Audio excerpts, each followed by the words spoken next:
Hi, this is Jungle James, and I'm part of Jungle James Animal Adventures. And we here are at Santa Clara Library coming to you for the summer special series, so you can have something exciting to watch over the summer.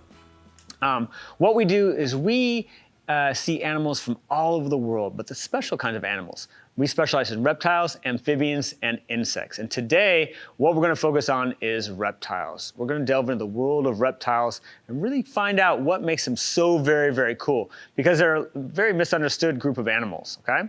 So, to delve into the world of reptiles, we need to name the 4 main types of reptiles. So, get them in your head. You got them? All right, first one has to be snakes, right? Snakes, #1 reptile, wonderful. That's one. What's the next one? It's gotta be lizards. Lizards, #2, another fantastic type of reptile. 3, kind of slower moving this time. Yes, turtles and tortoises, that's it, yeah. On our 4th one, which may be a little intimidating sometimes, crocodiles and alligators, okay? And those are your 4 main types of reptiles. Now all these reptiles share 2 main characteristics in common. The first one, get them in your head. Scales, yeah, reptiles have scales. Their whole body is covered with scales. And what scales do is it helps protect their body. When you go outside, what do you put on your feet? You put on shoes to protect your feet. Can you imagine going through your whole day without wearing shoes? Whoa, you might really rip up your feet. So they don't make shoes for reptiles, so nature gave them scales. Scales cover their whole body, so as they go over twigs and rocks and stuff like that, they don't get hurt, okay? Second characteristic, you got it. Yeah, they're cold-blooded. Cold-blooded, yeah. So a lot of times we hear it out there, cold-blooded. Well, what does cold-blooded actually mean, okay? It doesn't mean like some mean guy or something. No, it actually means that they don't make their own heat. Yeah, we make our own heat, right? When you get when you eat your food, the food goes down your body and your body says, okay, turn on the engines, and it burns up all that food to make a lot of heat, okay? So we stay at a constant temperature of about 98.6. Well, guess what? Reptiles don't make their own heat at all, okay? They're cold-blooded. So this morning when I woke up, it was about 62 degrees out. So guess what? Every lizard around my house was 62 degrees, yeah. But it's gonna get really hot. It's gonna get about 102 at my house.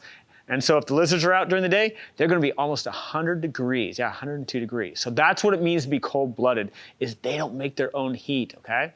So, now that we've identified the 4 main types of reptiles and the 2 big characteristics they share, it's time to see some reptiles. Are you guys ready to see some reptiles? Are you guys ready to see some reptiles? Yeah, okay. Here we go. Let me go get the first one, okay?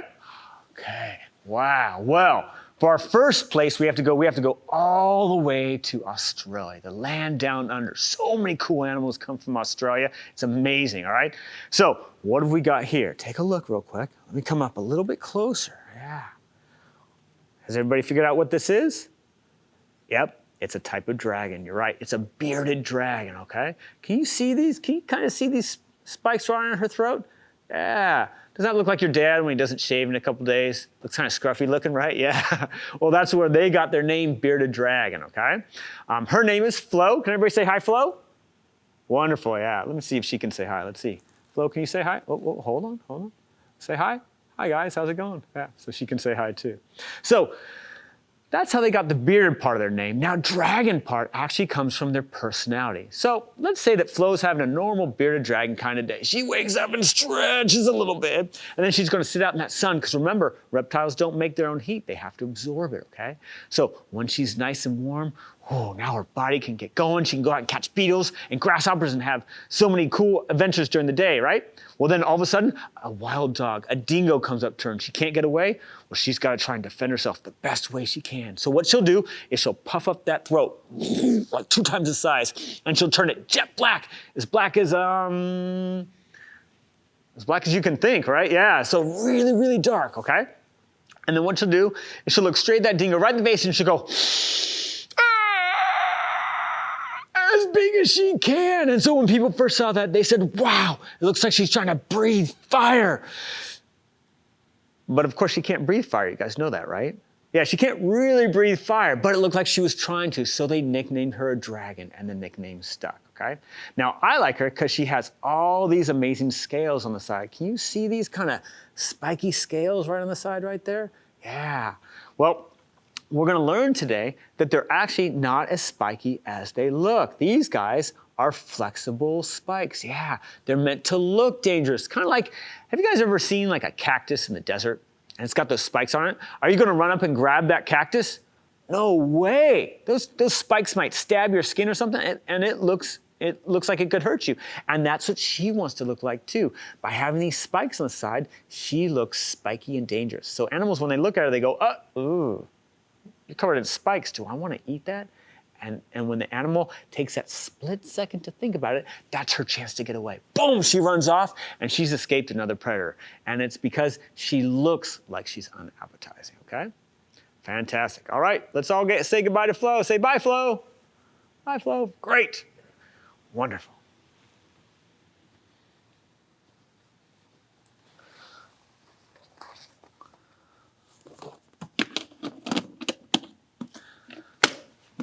So now what we're going to do is we are going to go all the way, not too far, we're going to go to Indonesia, which is a collection of islands just above Australia, okay?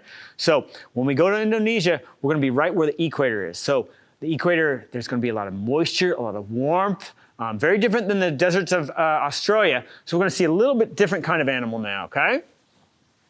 There we go, awesome. Awesome. All right. Well, let's go. Come here there. Let's take a look right here. Well, pretty soon, hopefully he's warm enough. You're going to see something that gives him his name. So let me see if I can. You want to do it there? Well, everybody, first of all, everybody say hi to Blaze. Yeah, Blaze is his name. Yeah, he's got a really cool name. Blaze is his name. And Blaze, let's see. If you see his tongue, you're going to know most of his name. So Blaze, can you stick out your tongue there, buddy? Let's see if we can get one. See if I can get him to stick out his tongue. Not going to do it for me this time? All right. Well, no, not today. There he goes. Oh, a little bit. Let's see if we can go one more time. Want to do it one more time? Well, Blaze is a blue-tongued skink. That's right. Yeah, he has a blue tongue, right? So hopefully he'll stick it out. Oh, there it is, a little bit more, yeah. So, being a blue-tongued skink, well, first of all, when we look at Blaze, let me kind of stretch him out here real quick. When we look at Blaze. He has this long body and these really small legs. So when I stretch out that long body, what does that long body kind of look like?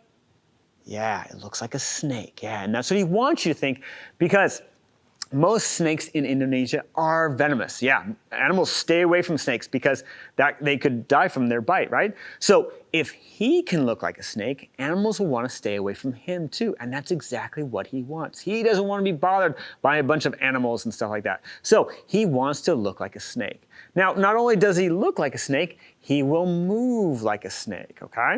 So when he gets on the ground, his legs are so short that he just kind of pulls himself along, and he'll actually go ahead and fold these legs against his body, okay?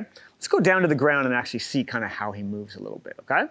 So as you can see, these short legs, yeah, they're really short, and so his body looks like that snake. Now, what he does is he'll start pulling himself along, and this long body moving through the grasses looks just like a snake. And when he gets going, he will fold these legs right against the body like that, and boom, go right through the grasses just like a snake. So his movement is there he goes, right there. Yeah, he's coming right towards you right there. Look at that. And that blue tongue is coming out. Yeah, and so when that comes coming through the grasses, animals think it's exactly like a snake. There he comes. Do you see that blue tongue? And lastly, he's going to feel like a snake. Look at these smooth scales right there. Yeah, not like the bearded dragon. The bearded dragon had those spiky scales because he wanted to look unappetizing. This guy's got smooth scales. That way, he glides over everything and he feels like a snake. So in nature, when you look like a snake, move like a snake, and feel like a snake, guess what? You are a snake. And that's what he wants everybody to think. He doesn't want to mess with anybody. So by looking like a snake, everybody leaves him alone.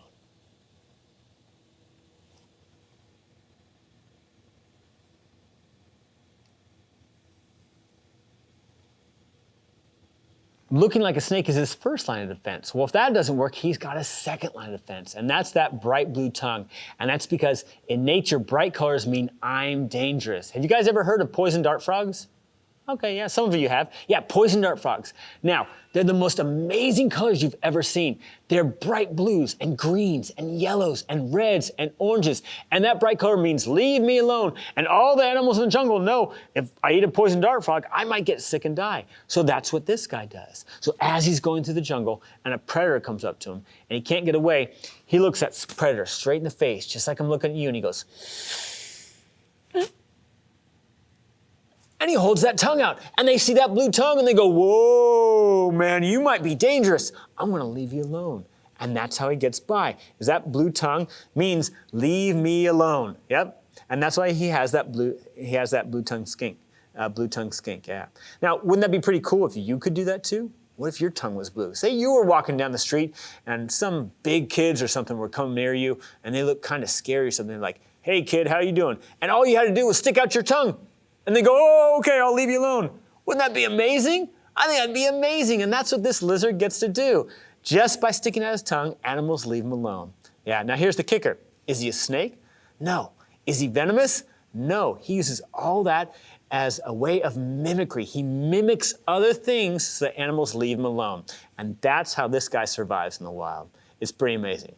So let's get one more close look up at Blaze, because he is an amazing lizard. And come up nice and close. There we go, Blaze. Want to stick out your tongue? There we go. Look at that blue tongue, huh? There we go. Perfect.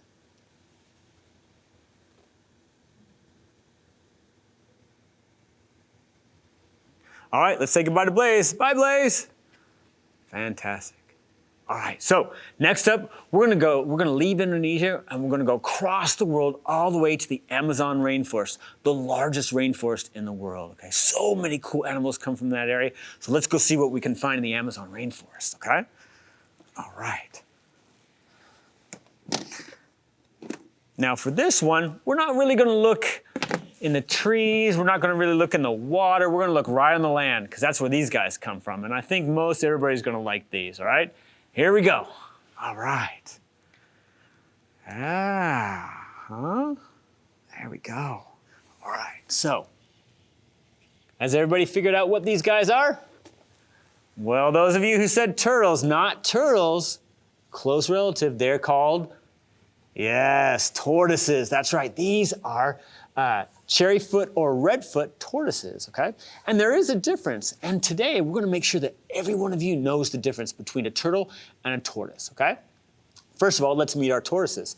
This one right here, this is little kumquat. She's about 13 years old. She's a little girl. And just slightly younger, at 11 years, is little Cherry. Cherry's a little girl as well, okay? So kumquat and Cherry, they're named after little fruits and stuff like that. Now, being a redfoot tortoise, how do you think they got their name? Yep, if you saw it, look, they have red spots on their feet and their legs. Yeah, so that's how they got their name, cherryfoot tortoise, okay? So, turtle, tortoise. Let's find out the difference, and the main difference is water, okay? Turtles are water-based and tortoises are land-based. When you go to Hawaii, guess what? You get to swim with green sea turtles or hawksbill turtles, okay? But when you go to the land, like the Galapagos Islands, that's where you find the tortoises, Galapagos tortoises, and when you go into the Amazon, you find cherryfoot tortoises, okay? Now, one of the ways to tell the difference is right here by their back feet. See that back foot right there? Yeah, that back foot being kind of flat like that, that's meant for walking on the ground. Yeah, they plant that foot right on the ground like that. Now, if you look at a turtle's foot is going to be more wide and webbed for pushing water, and that's because turtles swim and tortoises do not. If you took these tortoises and put them in a bathtub full of water, you would drown these tortoises. That's right, they cannot swim, okay? Their lungs are in their body in such a way that they don't displace enough water, and so they sink. Now look at turtles. Turtles are usually a little flatter and a little wider, and so their lungs fill out the sides, and so they float. And if you float, you can swim. And that's the difference, okay?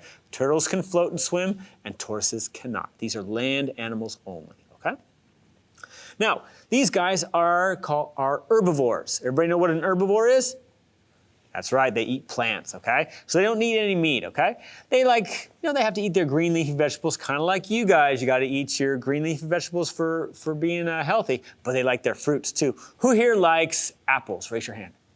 Yeah, they love apples. Who here likes strawberries? Raise your hand. Yeah, they love strawberries. How many of you guys like watermelon? Well, guess what? They love watermelon too. They love their fruits, yeah. So guess what? They eat some of the same things you do, okay? Yeah, so that's pretty neat, I think. Now, these guys are not that fast, right? So let's put it to the test, okay? So we're gonna line these guys up. We're gonna see how fast they can actually go, okay? So imagine they're in the jungle and a jaguar is coming through the jungle here and they would have to race to get away. Let's see how fast they could get away from a jaguar. You guys ready? Okay. You guys ready? Okay, on your marks, get set, go! Uh-oh. Are they very fast? No way, they've gone about 8 inches in about 10 seconds almost, yeah. So tortoises are super duper slow, but you know what? Nature knew that. Nature said, you're not gonna run from your predators, but you can hide from your predators. So when that jaguar is coming through the jungle and they can hear it, they're gonna go 1, 2, 3, whoop, inside my shell. Then they're gonna stick their head out and go, is it safe to come out yet? No, that's too dangerous. Whoop, inside my shell. Is it safe now? Okay, now that jaguar is gone, now they can come back out of their shell. But yeah, they can pull their heads all the way inside their shell. They can pull their feet inside their shells like that. They can even pull their back feet inside their shells like that. And so if they pull their head, their legs, and their feet all inside the shell, and they're lying on the ground, what do they kind of look like? Yeah, they look like a rock. And that's what they want to look like, because how many things eat rocks? Yeah. Nothing eats rocks, yeah. You'll get some birds that sometimes eat little pebbles, but nobody looks at a rock this big and goes, ooh, yummy dinner. Yeah, nobody does that, okay? So by looking like a rock, they avoid their predators, okay? And last thing I want to point out is that sometimes people think that turtles and tortoises can change their shells. No way. This shell is part of their body. Take a look. It's on the top. It's on the bottom. They only have 2 openings here. And you know, if you try to take this shell off of them, that would be like me coming up and trying to pull your skin off. Yeah, you wouldn't survive, okay? This shell is part of their body. They can actually feel through it, okay? It's not as sensitive as our skin, but when you touch it, they can feel the pressure, they can feel heat coming through, so they can feel all those things, okay? So wonderful. Let's go ahead and get nice up and close and meet little Cherry here. She's an amazing tortoise. Now, if you can see right inside there, you can see the skin attached right to the shell. Yeah, so their shell is a living tissue, okay?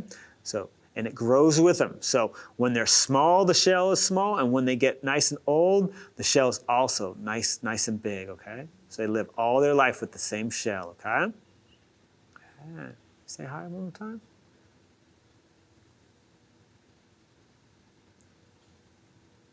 Perfect.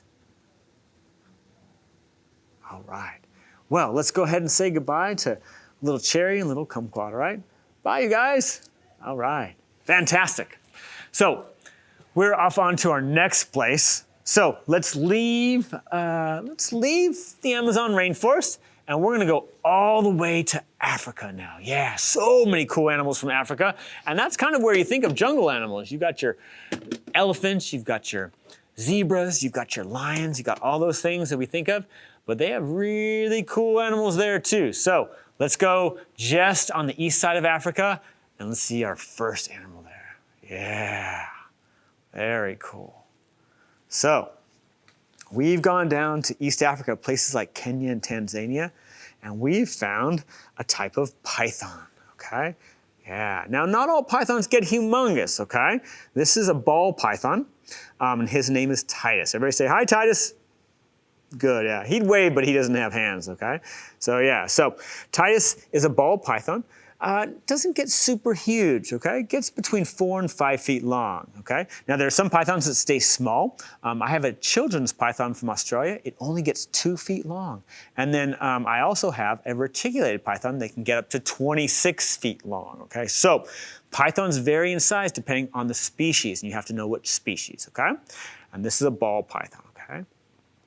Now right away, you're going to see that he has a nice thick body. See that nice thick body? You're not going to find snakes around here with that thick body. And that's because this guy is an opportunistic hunter. He sits and he waits for his food to come to him.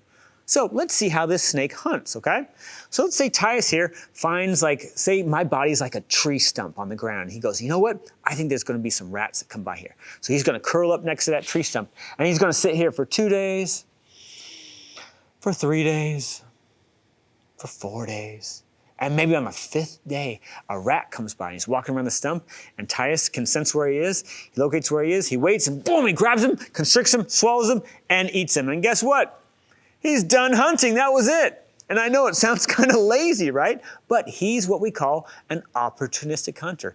He blends in with his surroundings. Look at that beautiful coloration and design on his scales. And he blends in so other animals just don't see him there. And he just waits for his food to come to him, okay?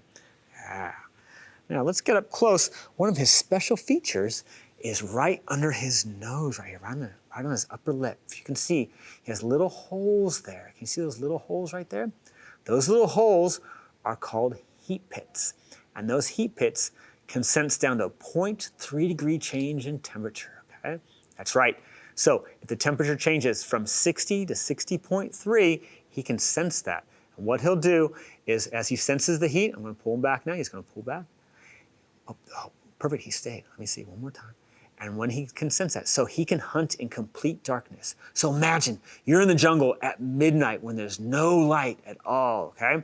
He can kind of see the animals without using his eyes, he uses heat. And as they get closer, he can sense where they are. When the animal gets close enough, wham, he grabs that animal, constricts it, swallows it, and eats it, and that rat or animal never knew what was coming, okay? So he can sense almost like in a thermograph where he senses the heat and the cold, okay?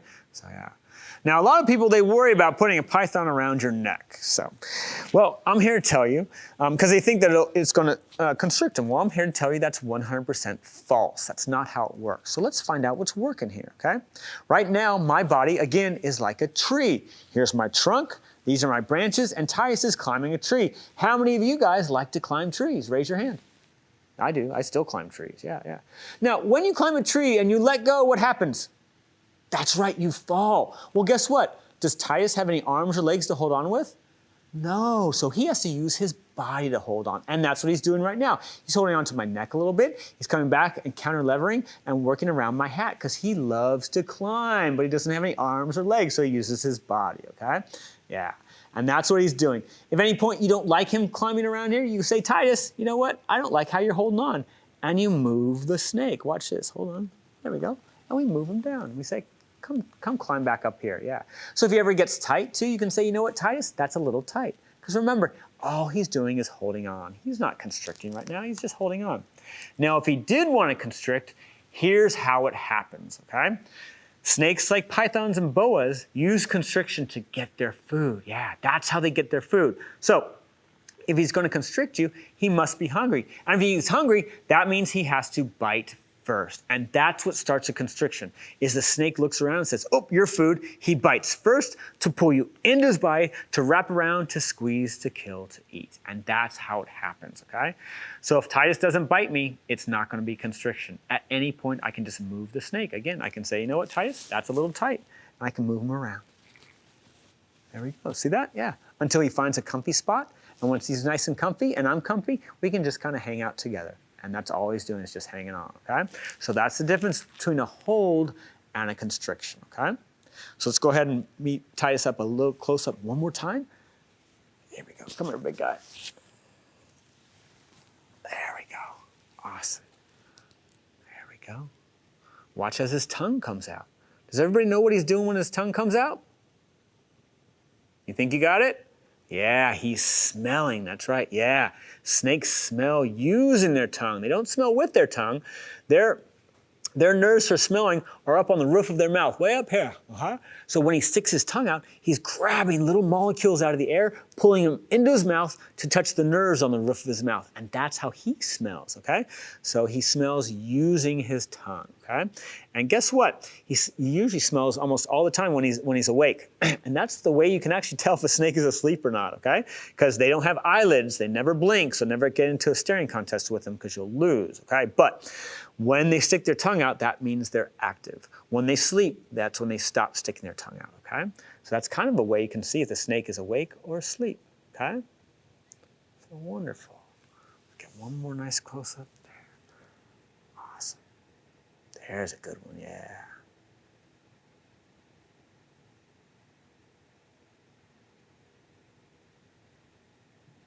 Perfect.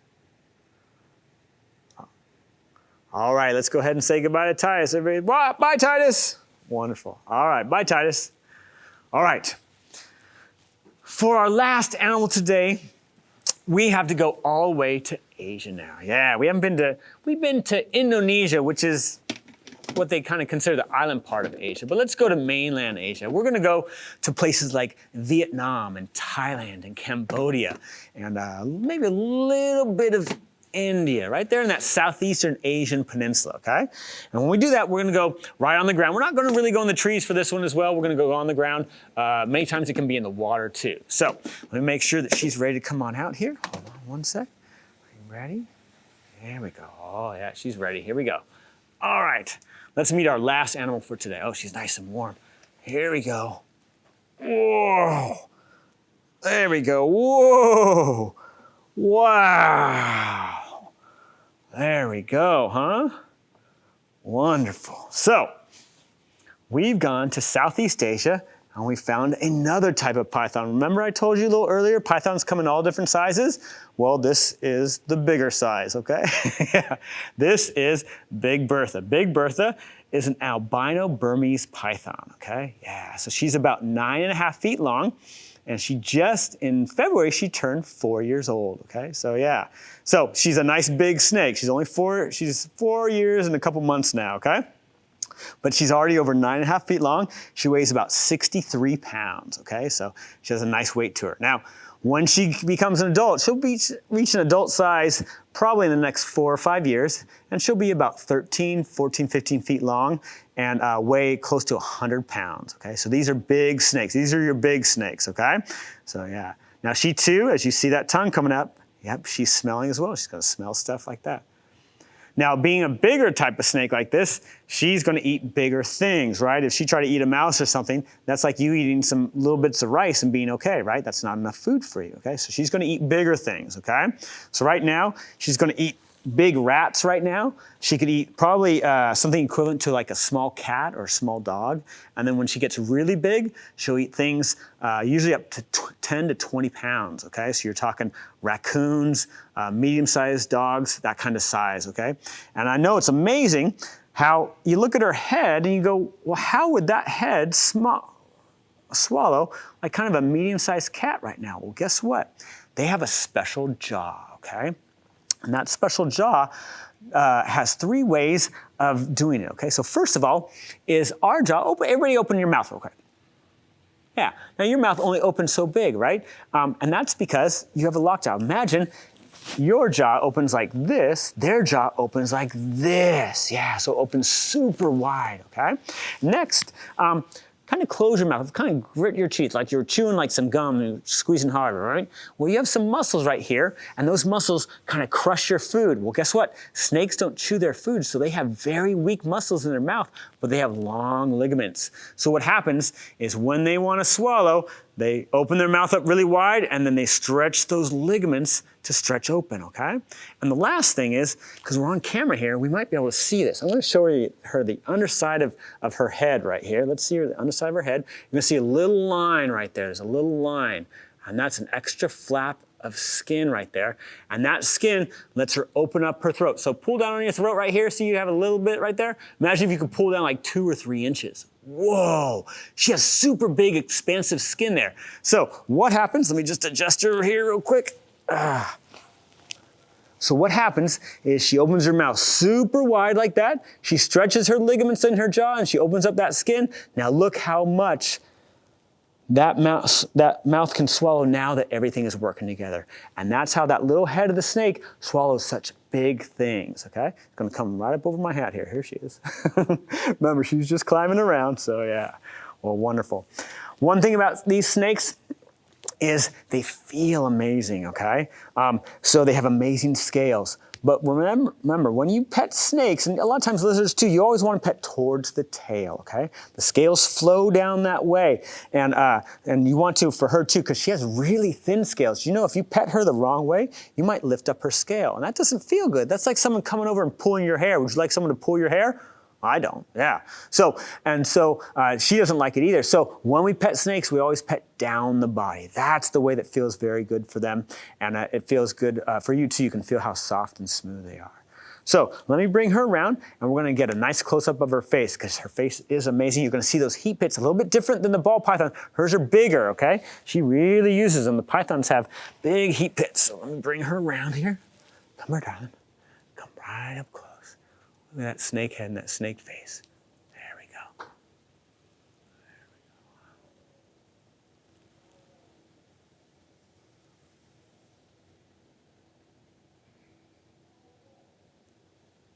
Perfect, yeah. That's getting up close with a python, huh? Oh, there she's done, okay.